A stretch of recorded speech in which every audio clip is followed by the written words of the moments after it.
Hi friends, welcome back to target కాకి YouTube channel. This is జ్యోతి. మొదటిసారిగా ఈ video చూస్తున్న అభ్యర్థులైతే మన టార్గెట్ కాకి యూట్యూబ్ ఛానల్ని సబ్స్క్రైబ్ చేసుకోండి. ఈ వీడియో నచ్చితే లైక్ చేయండి, మీ మిత్రులు ఎవరైనా ఉంటే షేర్ చేయండి. ఈ సెషన్లో మనము రామ్సార్ సైట్స్కి సంబంధించిన కరెంట్ అంశాన్ని డిస్కస్ చేద్దాము. ఓకేనా అండి? సో మరి టాపిక్లోకి వెళ్తే, ఇటీవలే మన భారత ప్రభుత్వము జూన్ 5th అంటే ఏంటండి? ప్రపంచ పర్యావరణ దినోత్సవంగా జరుపుకుంటాము. ఓకే, జూన్ 5th అంటే ఏమని జరుపుకుంటాము? ప్రపంచ పర్యావరణ దినోత్సవంగా జరుపుకుంటాము. జూన్ 5th, ఈ జూన్ 5thని మనం ప్రపంచ పర్యావరణ దినోత్సవంగా జరుపుకుంటాం. మరి ఈ ఇయర్ థీమ్ ఏంటి? Beat the plastic pollution. Plastic పొల్యూషన్ని అంతమొందించడం అని చెప్పేసి ఈ ఇయర్ థీము. అయితే భారత ప్రభుత్వం ఈ జూన్ 5th 2 కొత్త రామ్సార్ సైట్స్ని ప్రకటించడం జరిగింది. ఓకేనా అండి? ఈ 2 కొత్త రామ్సార్ సైట్స్ని ప్రకటించడంతో మొత్తం మన భారతదేశంలో రామ్సార్ సైట్స్ అనేవి, అంటే చిత్తడి నేలలు అనేవి ఎంతకు చేరినాయి అని అంటే మొత్తం 91కి చేరినాయి. ఓకేనా అండి?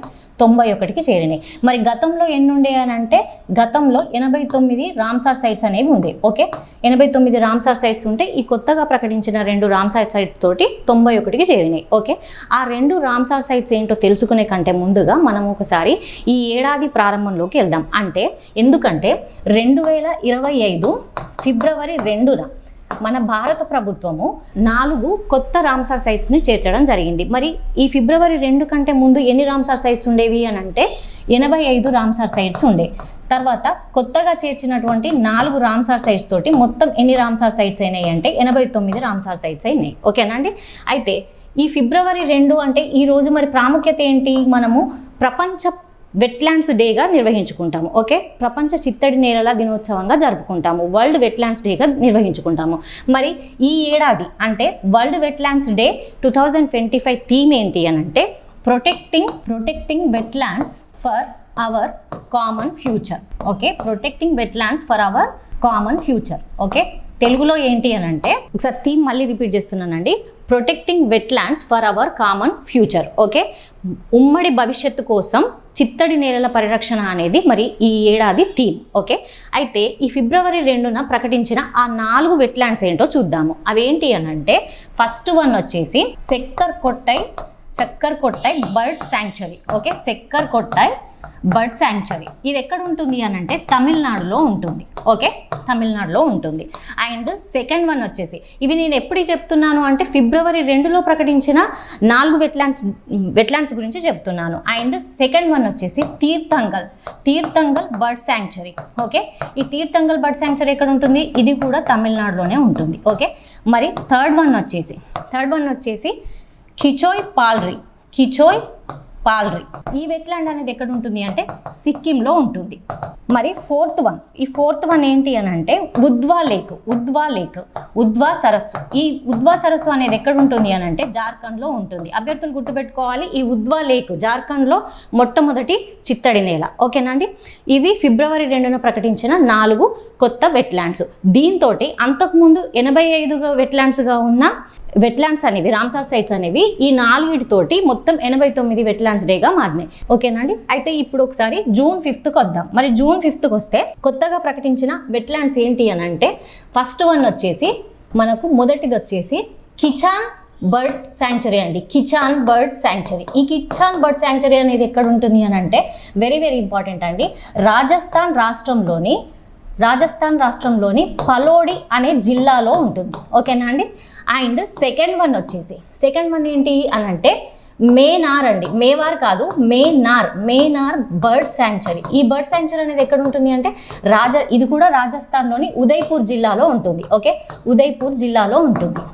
ఓకే, మనకు కన్ఫ్యూజ్ చేసే అవకాశం అనేది ఉంటుంది, ఎందుకంటే 2 రాజస్థాన్కు చెందినటువంటి బర్డ్ శాంక్చురీస్ కాబట్టి. ఈ బర్డ్ శాంక్చురీస్ యొక్క స్పెషాలిటీ ఏంటంటే, ఈ 2 బర్డ్ శాంక్చురీస్లో అరుదైన గద్దలు, అంటే అరుదైన ఈగిల్స్ అనేవి ఉండడం చేత ఈ 2 బర్డ్ శాంక్చురీస్ కూడా పర్యావరణానికి ఎంతో మేలు చేస్తున్నాయనే ఉద్దేశంతో మన భారత ప్రభుత్వం ఈ 2 కొత్త రామ్సార్ సైట్స్గా ప్రకటించడం జరిగింది. ఓకేనా అండి? ఇది ఈ కొత్త రామ్సార్ సైట్స్. ఈ 2 రామ్సార్ సైట్స్ తోటి ఇప్పుడు మొత్తం మన భారతదేశంలో ఎన్ని రామ్సార్ సైట్స్ ఉన్నాయి? 91కి చేరినాయి. మొత్తం రామ్సార్ సైట్స్ అనేవి ఎన్ని? 91. ఈ 6 ఇప్పుడు నేను చెప్పిన ఈ 6 రామ్సార్ సైట్స్ అనేవి వెరీ వెరీ ఇంపార్టెంట్ అండి. ఎందుకంటే ఇప్పుడు రాబోయే ఎగ్జామ్లో ఖచ్చితంగా ఈ 6 రామ్సార్ సైట్స్ పైన క్వశ్చన్ అనేది ఉంటుంది. ఓకే, అయితే మరి ఈ చిత్తడి నేలలను రామ్సార్ సైట్స్ అని చెప్పేసి ఎందుకంటారు? ఈ రామ్సార్ సైట్స్కి సంబంధించి అంటే దీనికి సంబంధించిన కొంత బేసిక్ ఇన్ఫర్మేషన్ కనుక డిస్కస్ చేసుకుంటే 1971 ఫిబ్రవరి 2న ఇరాన్ దేశంలోని రామ్సార్ అనే పట్టణంలో, ఓకే, రామ్సార్ అనేది ఏంటండి, ఇది ఒక పట్టణం. ఓకే, ఈ సిటీలో చిత్తడి నేలల పరిరక్షణ కోసం అని చెప్పేసి ఒక అంతర్జాతీయ ఒప్పందం అనేది జరుగుతుంది. దేనిపైన జరుగుతుంది? చిత్తడి నేలల పరిరక్షణ కోసం జరుగుతుంది. అందుకే ఈ రామ్సార్ ఒప్పందం అనేది ఎప్పుడు జరిగింది? ఫిబ్రవరి 2న జరిగింది. కాబట్టి ఈ రోజును గుర్తుగా మనం ఏమని సెలబ్రేట్ చేసుకుంటున్నాము? వరల్డ్ వెట్లాండ్స్ డేగా సెలబ్రేట్ చేసుకుంటున్నాం. ఓకేనండి.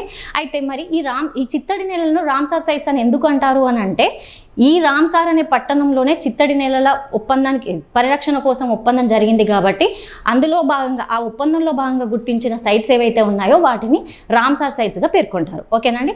అయితే ఈ 1971 ఫిబ్రవరి 2న చేసినటువంటి ఈ అంతర్జాతీయ ఒప్పందం అంటే చిత్తడి నేలల పరిరక్షణ ఒప్పందము అనేది ఎప్పుడు అమల్లోకి వచ్చింది అని అంటే 1975లో అమల్లోకి వచ్చింది.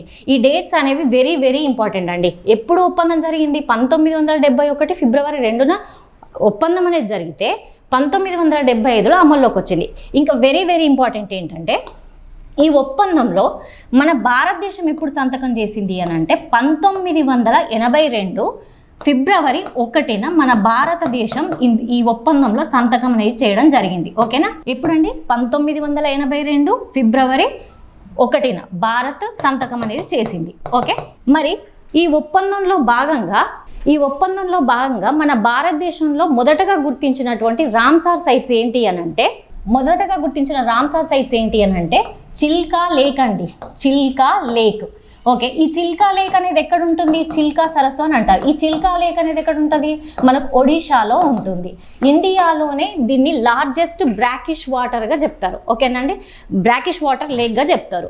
ఓకే, అండ్ దీంతో పాటుగా ఇంకొక నేషనల్ పార్క్ను కూడా వెట్లాండ్గా గుర్తించడం జరిగింది. అదేంటి అని అంటే కియోలా డియో నేషనల్ పార్క్ లేదా గనా నేషనల్ పార్క్. ఇది ఎక్కడ ఉంటుంది అని అంటే ఇది రాజస్థాన్లో ఉంటుందండి.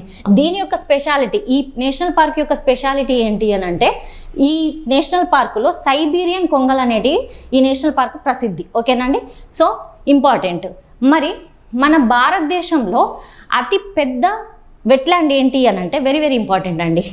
మరి భారతదేశంలోనే అతిపెద్ద వెట్లాండ్ ఏంటి? భారతదేశంలోనే కాదు, మొత్తం ప్రపంచంలోనే అతిపెద్ద వెట్లాండ్ ఏంటి అంటే Sundarban delta. Okay, Sundarban delta.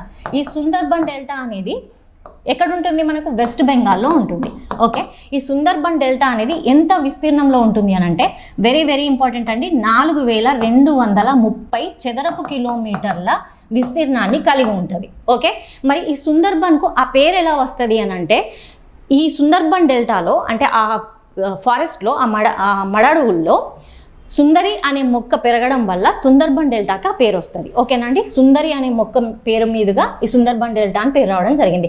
మరి మన భారతదేశంలో అతి చిన్న రామ్సార్ సైట్ ఏంటి అని అంటే, అతి చిన్న రామ్సార్ సైట్ ఏంటండి? Renuka wetland. Okay, Renuka wetland. ఈ రేణుకా వెట్లాండ్ అనేది ఎక్కడ ఉంటుంది? హిమాచల్ ప్రదేశ్లో ఉంటుంది. ఓకే, మరి దీని విస్తీర్ణం ఎంత అంటే 0.02 చదరపు కిలోమీటర్లు. ఓకేనా అండి, 0.02 చదరపు కిలోమీటర్లు. అభ్యర్థులు ఒకటి గుర్తుపెట్టుకోవాలి, తమిళనాడులోని వెంబనూరు అనే వెట్లాండ్ ఉంటుంది. ఆ వెట్లాండ్ యొక్క విస్తీర్ణం కూడా 0.02 చదరపు కిలోమీటర్లు. ఇక్కడ రాస్తున్నానండి, ఏ వెట్లాండ్? వెంబనూరు వెట్లాండ్. ఓకే, ఈ వెట్లాండ్ యొక్క విస్తీర్ణం కూడా 0.02 చదరపు కిలోమీటర్లు.